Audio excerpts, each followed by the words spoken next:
नमस्कार, मैं आशा करता हूँ आप सभी अच्छे होंगे। आज हम पढ़ें कक्षा 10वीं का 1.2 का क्वेश्चंस। तो आइए, निम्नलिखित संख्याओं को अभाज्य गुणनखंडों के गुणनफल के रूप में व्यक्त कीजिए। हमारा 140 है। देखिए, पहला हम ज्ञात करेंगे 140, इसको हल करते हैं। 140 का हल करेंगे और उसके बाद जैसे हम इसका फैक्टर्स कर लेते हैं। और फैक्टर्स किस प्रकार से करेंगे, आइए। तो देखिए, यहाँ पर 140 दिया हुआ है। हमारा पहला जो क्वेश्चन है उसके अंदर पहला जो है हमने इसका फैक्टर्स किया। 2 से चला जाएगा, सम संख्या है तो 2 से गया हमारे पास 70 आए, फिर 2 से जाएगा तो 35 हो जाएगा। ठीक है, 35 आ जाएगा। 35 दूनी 70, यानी कि पीछे सम संख्या तो हम 2 से दे सकते हैं। अब यहाँ 5 से जाएगा, 2 से जाएगा नहीं, तो 5 7 35, यानी कि ये 7 बार चला गया। अब फिर हम क्या करेंगे, हमें 140 गुणित हमारे पास कितना आया, देखो 2 2 5 और एक 7 आया, यानी कि फिर 7 का 7 से चला जाएगा। तो हमने इसका क्या करना है, इसका एक जोड़ा बन गया तो इसका हम घात 2 लिख देंगे और इसी प्रकार से 5 गुणित 7 लिख देंगे। तो यहाँ पर जो जोड़ा बना था, जैसे कि 2 हमारे पास 2 थे तो इसलिए हमने इसका 2 का घात स्क्वायर लगा दिया, है ना। तो अतः 140 के अभाज्य, अतः 140 के अभाज्य गुणनखंड, 140 के अभाज्य गुणनखंडों के गुणनफल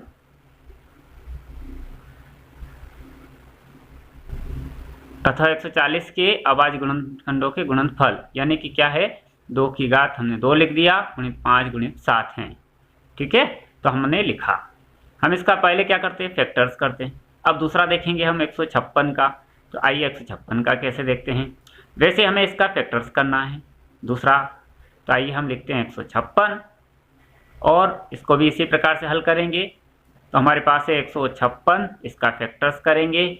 ये भी अब 2 से चला जाएगा क्योंकि पीछे 6 है, 6 है तो सम संख्या है, पीछे 6 है तो 2 से चला जाएगा, है ना। सम संख्या तो 2 से जाता है, तो यहाँ गया 2 7 14, एक बचा 2 8 16, 78 फिर 2 से जाएगा, 2 3 6 बचा 1 18 हो गए, यानी कि 9 दूनी 18 ये हो गया।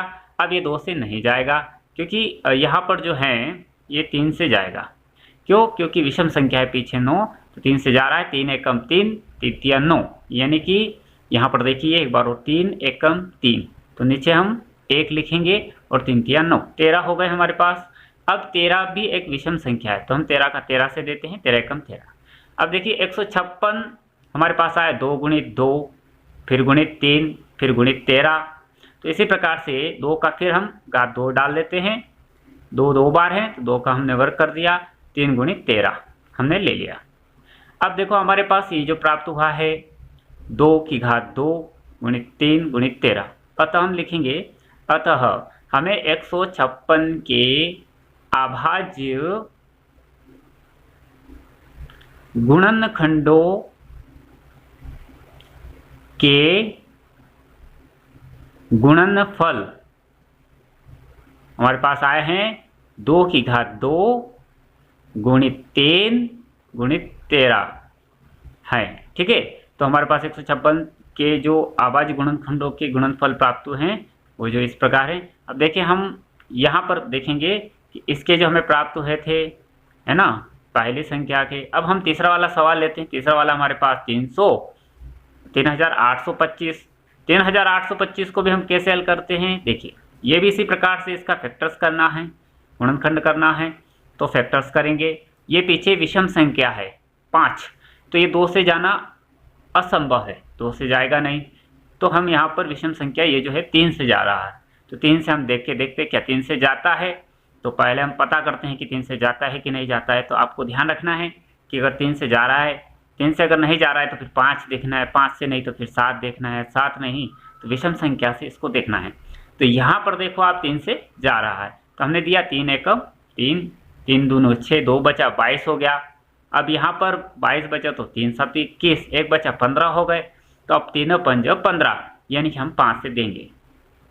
ठीक, इसी प्रकार से फिर हमारे पास यहाँ पर विषम संख्या है, तो यहाँ फिर 3 से जा रहा है, 3 चौक 12 और 3 दूने 6, 3 5 15।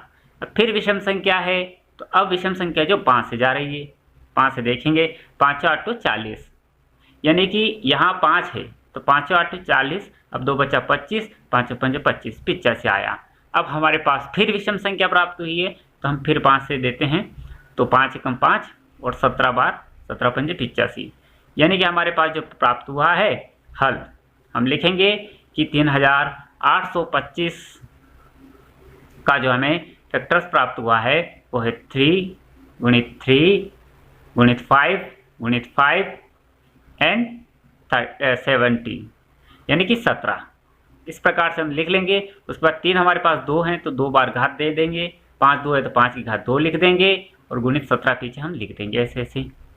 अब हम यहाँ लिखेंगे अतः हमें 3825 जो हैं के अभाज्य गुणनखंडों के, हम लिखेंगे अभाज्य गुणनखंडों के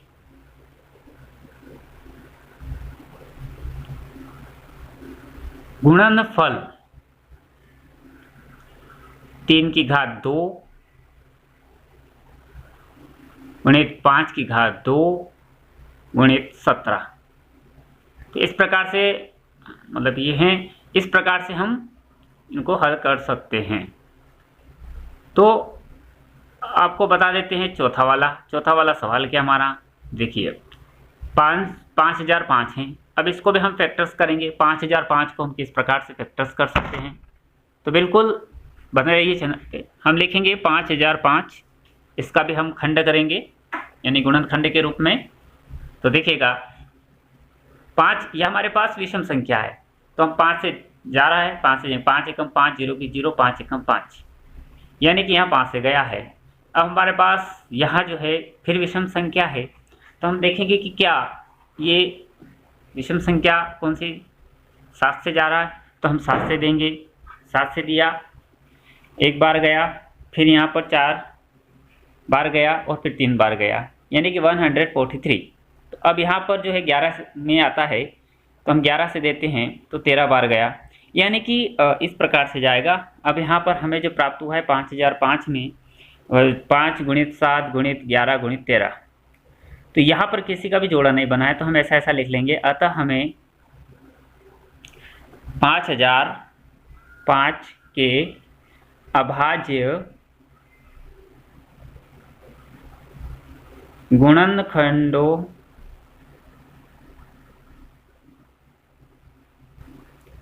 के गुणनफल 5 गुणित 7 गुणित 11 गुणित 13 है। तो यहाँ हमें पता चल गया है कि इस प्रकार से इसको हल करते हैं। इनके गुणनफल कितने हैं हमारे पास, ये। अब हम 5 वाला लेते हैं। 5 वाला जो हमारे पास 7 4 2 9, यानी कि 7429। इसको किस प्रकार से हल करेंगे, तो आइए देखते हैं। इसका भी सेम टू सेम हम हल करेंगे। तो इसको भी देखिए किस प्रकार से हल होता है। यहाँ पर विषम संख्या पीछे, तो विषम संख्या 17 से जा रहा है। याद रखना है कि ये संख्या किससे जाएगी। यहाँ पर देखना है हमारे 437 बार गया 19 के टेबल से। यहाँ पर इसका 23 जो है आया फैक्टर्स, हम फैक्टर्स करेंगे। अब 23 से चला जाएगा, तो 7429 में हमारा 17 गुणित 19 गुणित 23 आए हैं। तो अतः अब हम लिखेंगे कि 7429 के अभाज्य गुणनखंडों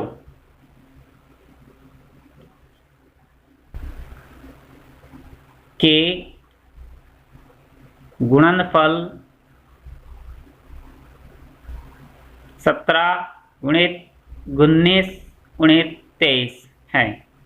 इस प्रकार से हमारा 5वां भी हल हुआ फैक्टर करके। तो हम कक्षा 10वीं की गणित पढ़ रहे हैं, हमारा 5वां भी क्लियर हो चुका है। तो अब हम इसी प्रकार से